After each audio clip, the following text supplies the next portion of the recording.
bueno, voy a sumarme a los agradecimientos de los anteriores ponentes y creo que voy a prescindir de los panegíricos antes de mi muerte por aquello de aprovechar los minutos. Efectivamente, bueno, yo la verdad es que no cambié el título porque me pareció que aspectos puntuales del documento electrónico era tan amplio que se podía hablar de muchos temas. Yo voy a hablar de metodología respecto a la aplicación de todo lo que se ha visto hasta esta ponencia de la firma electrónica del documento electrónico de la administración. Esta mañana me habéis oído aplicar diseño y que diseñar las aplicaciones correctamente.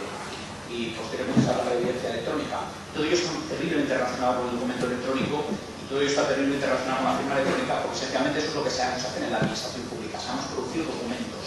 Y además debemos producir documentos, no hay que olvidarlo, porque eso permite la garantía del derecho del ciudadano, que al final sea aplastado, como se ha sucedido anteriormente, por los poderes exorbitantes de la administración y lo único que tiene es el papel para ir a reclamar. Bueno, a veces no tiene ni siquiera papel y debe poner un juicio a la administración para hacer el acceso y entonces acceder al papel que va a permitir poner segundo juicio para obtener una compensación. Pero al menos existe un papel en algún sitio. Desde luego, es cierto que hay una cosa sagrada que no debe hacerse jamás cuando hagamos el tránsito de lo electrónico del papel a lo electrónico, perdón, que es ese papel. Porque al final, si perdemos eso, sencillamente todas las evidencias quedan en manos de la administración. Vamos a hablar de evidencias. Todas las evidencias quedan en manos de la administración. Las pruebas se pueden destruir, las pruebas desaparecen. A veces las pruebas no se generan. Cuando privatizamos la administración y desaparece el registro de entrada, hay otras figuras pues, que parecen ser una remora del pasado, pero de pasado son muy interesantes. Y tenemos un problema serio de cumplimiento de las leyes. Yo, desde luego, aparte de aclarar la cuestión de que el DNI efectivamente es un certificado absolutamente reconocido y permite generar firmas absolutamente reconocidas, que lo es, basta leer la declaración de prácticas de certificación y la documentación del servicio para que quede clarísimo, a pesar de que el profesor Valero normalmente no se suele equivocar y por tanto creo que igual el mensaje llegó mal, más que puede ser mal emitido. Pues aparte de esto, lo que diré es que todo esto hay que aplicarlo bien y que por tanto forma parte de una toolbox, una caja de herramientas con las que podemos construir procedimientos administrativos. Desde luego, el documento electrónico está perfectamente reglamentado en la Ley de Acceso Electrónico a los Servicios Públicos, con una definición por fin coordinada con la del sector privado y básicamente responde a dos cuestiones. El principio de identidad matemática, es decir, que sea un objeto, uno, diferenciable de otros objetos y en segundo lugar, que ese objeto tenga forma. Da igual si la forma es un PDF o es un XML. Luego veremos que una vez que tenemos el documento podemos hacer copias, porque efectivamente las copias que existen en el electrónico, por ejemplo, cuando ese objeto pasa de ser un Word a ser un PDF, cual es una cosa que fascina a los archiveros por la propiedad de representación a largo plazo que aparentemente tiene PDF, lo cual no es cierto, pero bueno, fascina y por tanto hacemos copias en PDF. Por tanto, tenemos originales, tenemos copias. ¿Qué dice la ley? Sucintamente, que son válidas y están firmadas electrónicamente. Creo que después de 12 años discutiendo sobre firma electrónica esto debería estar claro, pero aún me encuentro ayuntamientos que alegan en públicas exposiciones que tienen 200.000 documentos firmados, 10.000. Con lo cual básicamente están declarando en público, tienen 190.000 actos administrativos, pues que alguien podría decidir intentar impugnar por aquello del defecto de forma, que ya sabemos que hay pocas probabilidades de conseguir impugnación, pero ahí está. Por tanto, documentos originales, documentos copia, tanto en papel como en electrónico, perfectamente válidos, si están firmados electrónicamente. ¿Qué más nos dice la norma? Y lo hemos visto. Yo, como dejar la presentación, paso rápidamente los prolegómenos. Pues hombre, que la firma electrónica, como he dicho, es un elemento necesario, es una condición lógica necesaria para que el documento exista. En condiciones de validez, claro, en condición de validez. Por supuesto, ya he avanzado que puede ser perfectamente eficaz, aunque no esté firmado. Pero claro, deberíamos partir de hacer proyectos en la administración electrónica que no tengan irregularidades administrativas, por aquello de la confianza del ciudadano, de que el ciudadano pueda reclamar y tener como digo una compensación. Por tanto, este es un concepto necesario en sentido fuerte de la lógica. La institución jurídica que llamamos procedimiento administrativo y sus diferentes componentes requieren la firma electrónica. Y claro, como esto ha sido polémico, porque hemos pasado por un monopolio estatal, nos estamos metiendo en otro monopolio estatal de uso justificación, como es el DNI electrónico, que es un gran instrumento, pero no único, y desde luego no creo que universal, no para todo al menos, luego en el debate hablaremos de eso. Y además, por el camino nos hemos encontrado que cada administración pues decide qué firmas electrónicas utilizamos, a pesar de haber una ley de libre concurrencia en la cual se define quién puede emitirlos. Nos encontramos con la ley 11, que establece reglas y nos dice, miren, usted debe admitir determinados tipos de certificados. Por una parte los de ciudadano, por otra parte los de administración pública. Los de ciudadano, desde luego, incluyen el DNI electrónico, que no son de ciudadanos, son de nacionales, porque también son ciudadanos o extranjeros residentes que carecen de DNI. Por tanto, tenemos cubiertos a los nacionales con un régimen privilegiado, razonable pero privilegiado. Tenemos cubiertos a todos los demás ciudadanos que tienen derecho con los demás certificados, por ejemplo, los que se expiden desde la Agencia de Certificación Valenciana, excelente ejemplo de agencia certificadora. Por tanto, tenemos una solución universal mediante la suma de estos sistemas.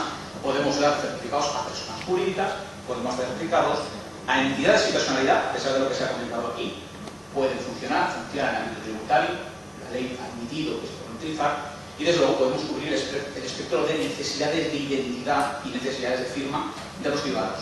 Por cierto, no voy a dejar pasar la ocasión de recomendar una vez más que se emitan certificados con seudónimos. Porque claro, una cosa es que tengamos derecho a la red de identidad y otra cosa es que queramos ser plenamente identificados.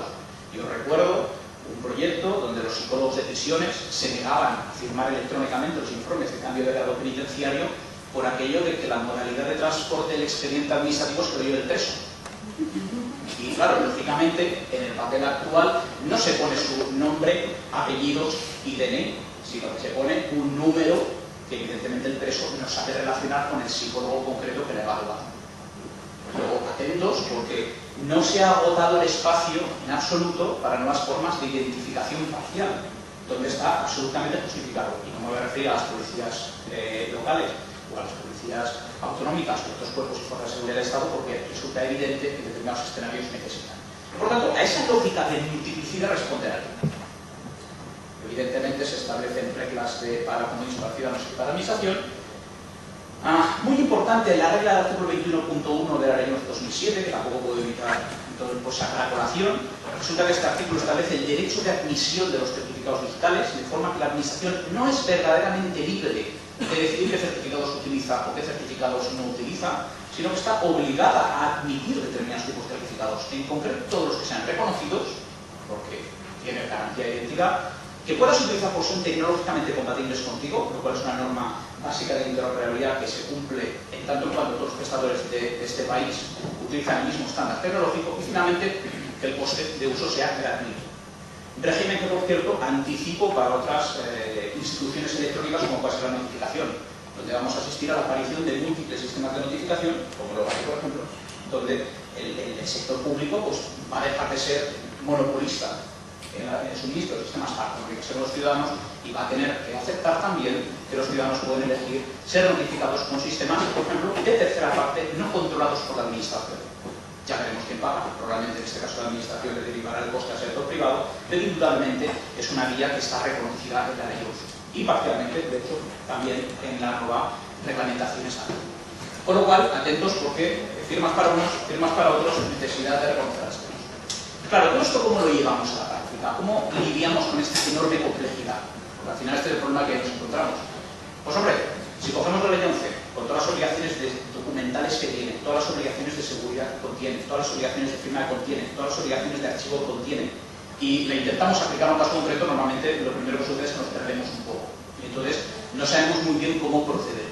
Si además nos leemos el borrador del Esquema Nacional de Seguridad o el borrador del Esquema Nacional de Interoperabilidad, sendos futuros reales decretos absolutamente extensos, en el caso de interoperabilidad de dudosa legalidad, en mi opinión, en tanto en cuanto interfiere absolutamente en el modelo competencial del Estado español, lo que obtiene es un catálogo de requisitos gigantesco que debe aplicar a un procedimiento administrativo concreto. ¿Cómo? Metodología, lo dije al principio. Diseño, aplicaciones de calidad y metodología. En este caso, una cualquiera. Lo utilizamos en muchos proyectos. Un cuerpo de seguridad documental, la aportación que traer. ¿Cómo ponemos orden en esto? ¿Qué necesitamos en una administración, sea local, sea de la comunidad autónoma o sea estatal?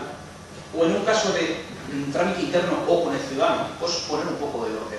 Nosotros llamamos normalmente a que en el desarrollo normativo, bien sea por vía de ordenanza en el mundo local, bien sea por un reglamento en otro nivel de administración, o reglamento como pasa un decreto, se incorporen algunas provisiones con respecto a diferentes categorías de problemas que hay que tratar. Sucintamente, seguridad documental, es una visión de archivo, de expediente.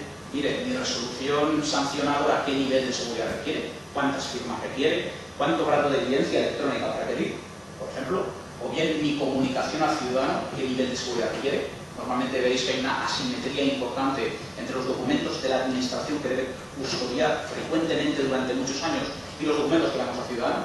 Un certificado administrativo dura 3, 6 meses, no dura más.